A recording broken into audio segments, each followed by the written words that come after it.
Commander, are you coming to check up on me? You look much better. How are you feeling? Dr. Chakwas assures me I am going to be fine. I was impressed with her knowledge of Asari physiology. You're in good hands. Dr. Chakwas knows what she's doing. I never properly thanked you for saving me from the Geth, Commander. If you hadn't shown up, I'm just glad we got there in time. So am I.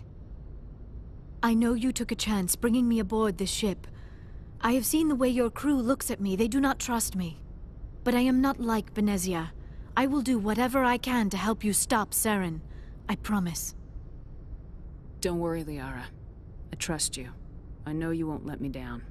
It means a lot to hear you say that, Commander. Thank you. Tell me about yourself, Liara. Me? I am afraid I am not very interesting, Commander. I spend most of my time on remote digs, unearthing mundane items buried in long-forgotten Prothean ruins. Sounds dangerous. And lonely. Sometimes I would run afoul of indigenous life forms or stumble across a small band of mercenaries or privateers, but I was always careful. Until the Geth followed me to Artemis Tau, I never found myself in any situation my biotics could not handle. As for the solitude, well, that is one aspect that most appealed to me. Sometimes I just need to get away from other people. You don't like other people? I suppose it comes from being a matriarch's daughter. People expected me to follow in Benezia's footsteps. They wanted me to become a leader of our people. Matriarchs guide their followers into the future. They seek the truth of what is yet to come.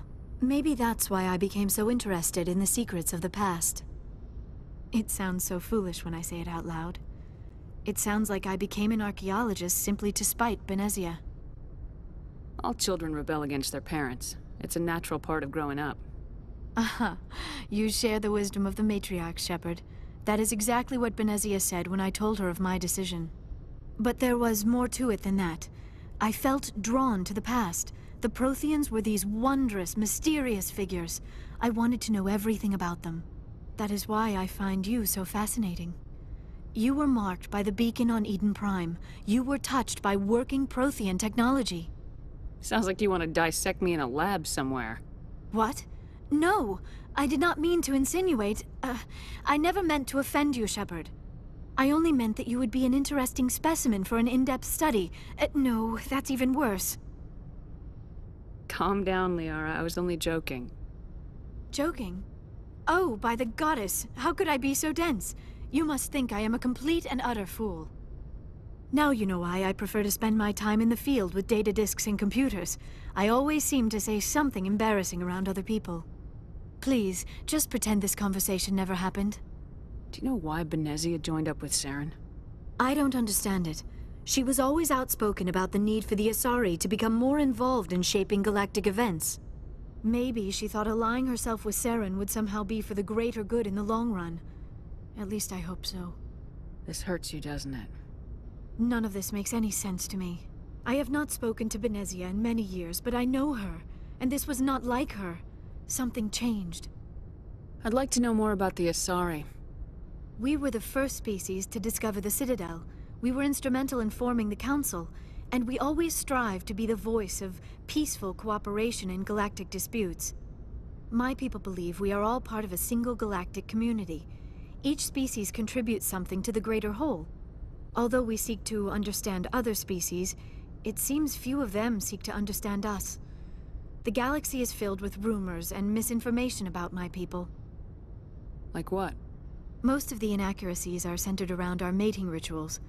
My species is monogendered. Male and female have no real meaning for us.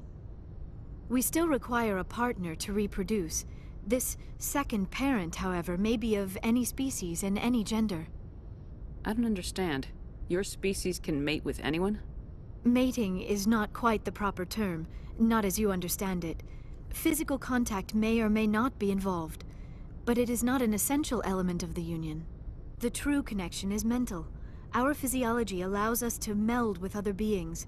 We can touch the very depths of their minds. We explore the genetic memory of their species. We share the most basic elements of their individual and racial identities. We then pass these traits on to our daughters. It is how we learn to grow as a species and how we develop a greater understanding of other races. What happens to your partner after the union?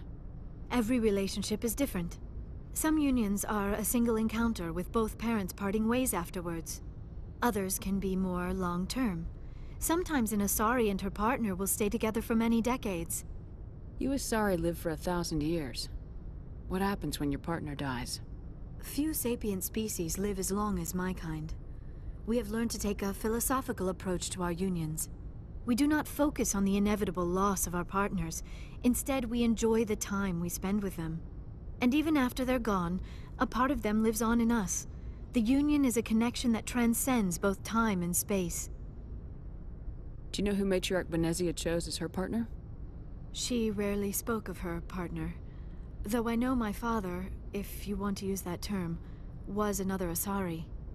Benezia never told you her partner's name? Union with our own kind is no longer common, not for the purposes of reproduction. Most Asari believe it weakens our species. Asari daughters inherit racial traits from the father species. If both parents are Asari, then nothing has been gained, or so conventional wisdom would hold. I am what is sometimes called a pureblood, though no Asari would ever be cruel enough to say the word to my face. It is a great insult among my people. It is possible Benezia's partner was embarrassed by their union.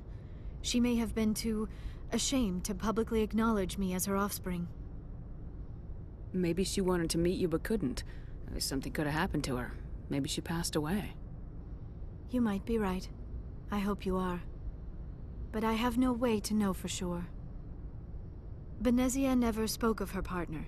Whatever happened, it caused her too much pain to dwell on it. She raised me by herself, though that is not uncommon.